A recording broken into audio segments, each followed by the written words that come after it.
Hey, welcome back to my spiritual therapy. It's Miss Mocha, your spiritual therapist. I am just coming tonight. I'm in my car, so I'll be in my car.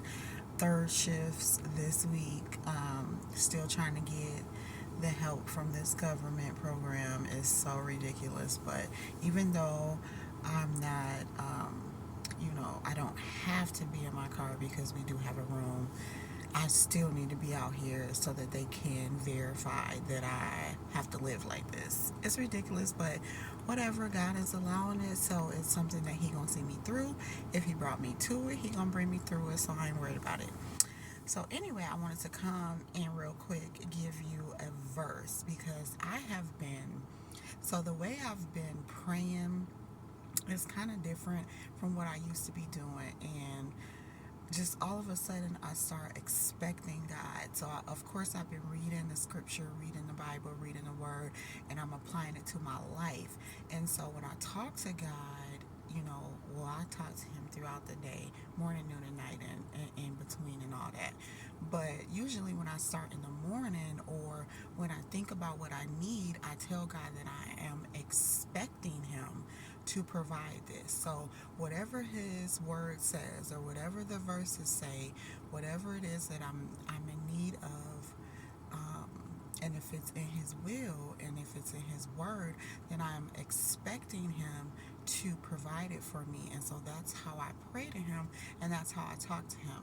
So, like for instance, um, the verse Matthew 6:33 says, seek Him first in all His righteousness, or seek Him, the kingdom of God, and His righteousness, something like that. I don't know word for word exactly, but I know it says, seek Him, His kingdom, and all His righteousness, and all these things will be added unto you.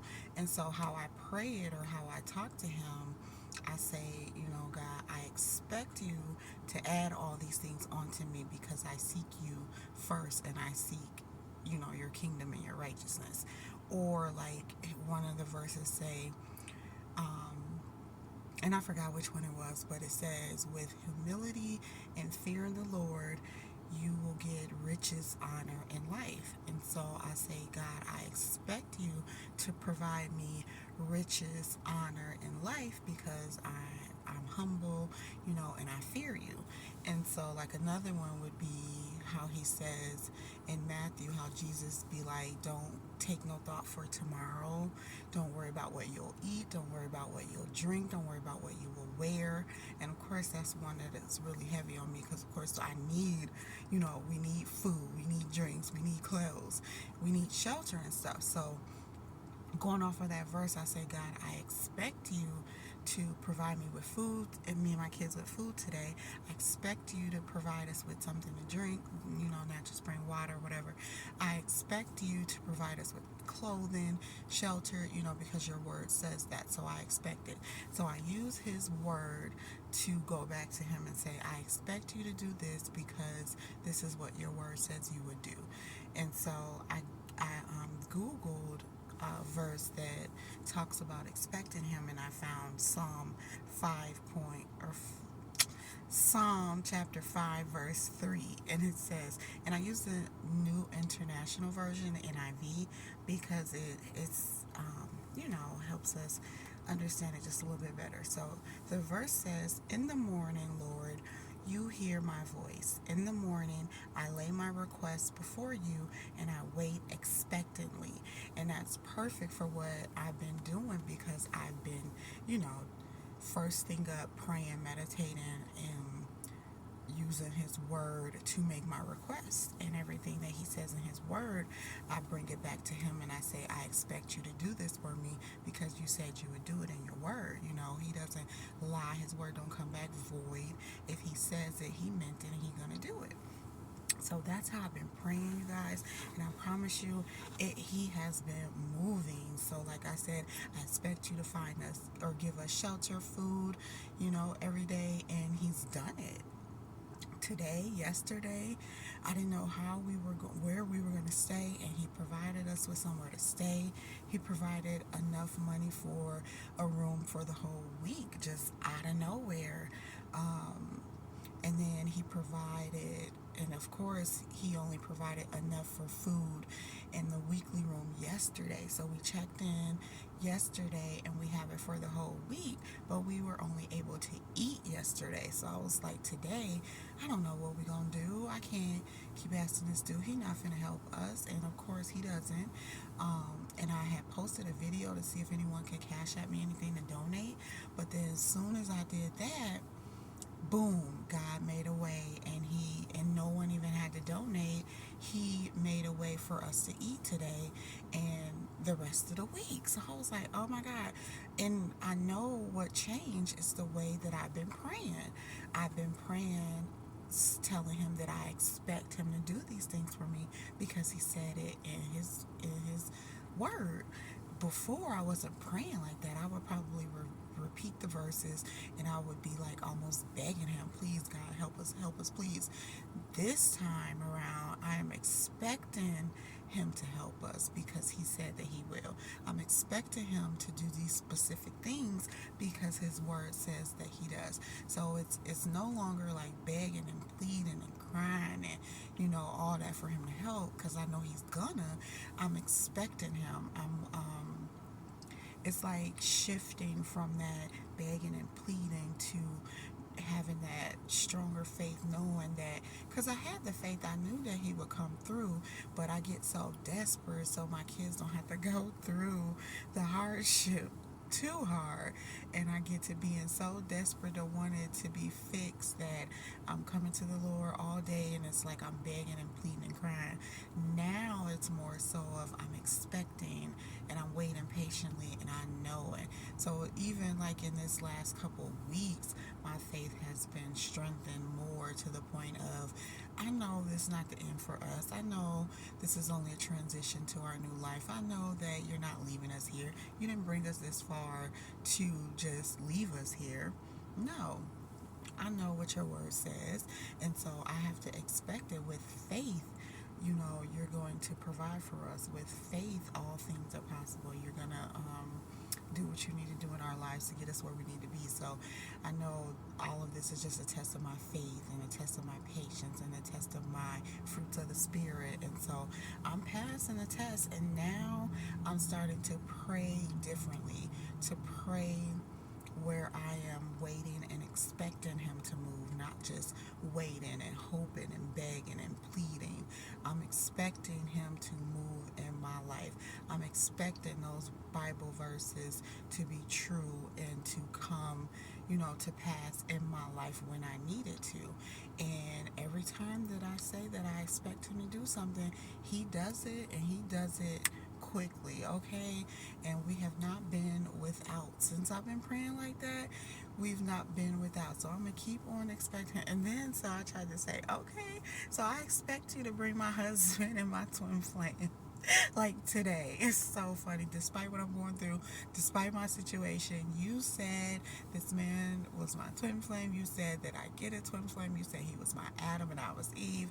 So I expect you to bring this man today. And so I said that today, being funny, but I'm still being serious too, because I do expect to have the husband and the home life and everything that I've been wishing for. And I believe that we are in transition for that now.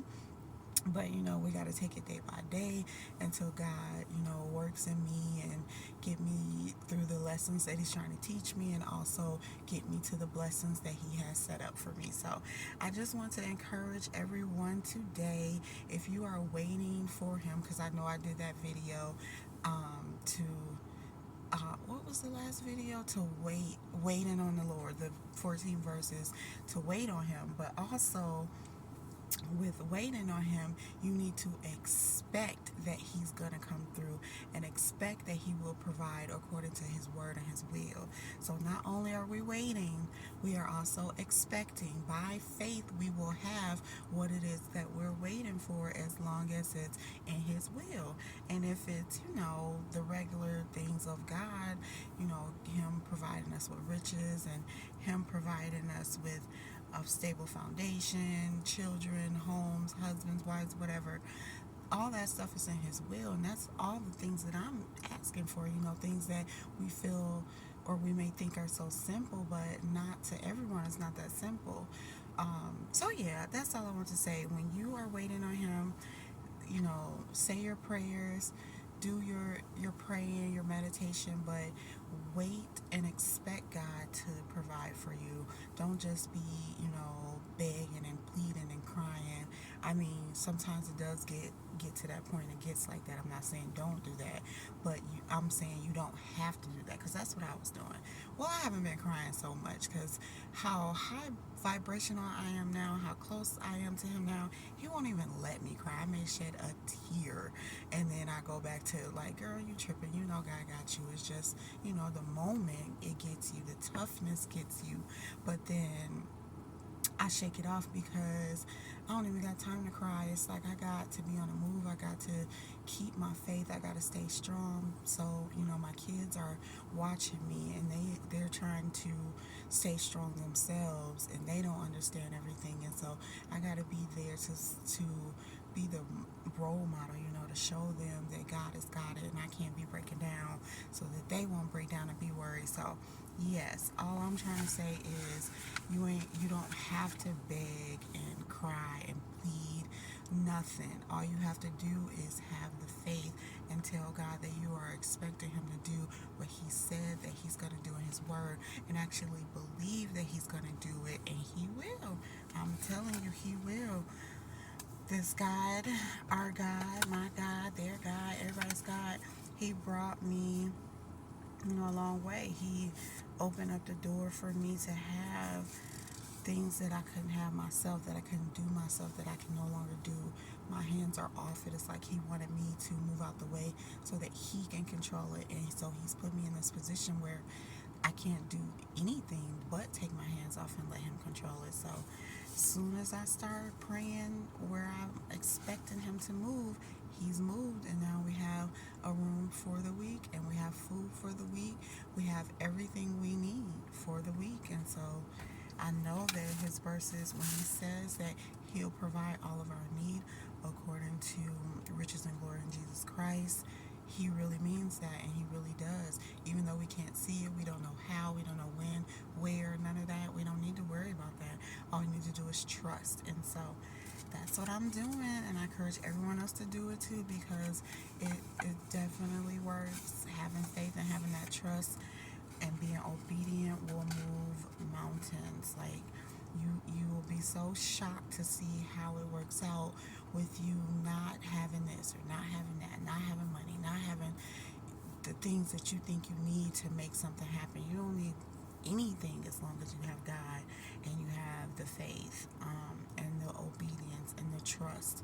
So that's what I wanted to come and share tonight while I'm out here sitting in my car. I might do another one. I might do a couple videos because I don't got nothing else to do. So, but yes, wait expectantly for God and expect him to move, and he will move. Okay? So that is all I have. Thank you for listening.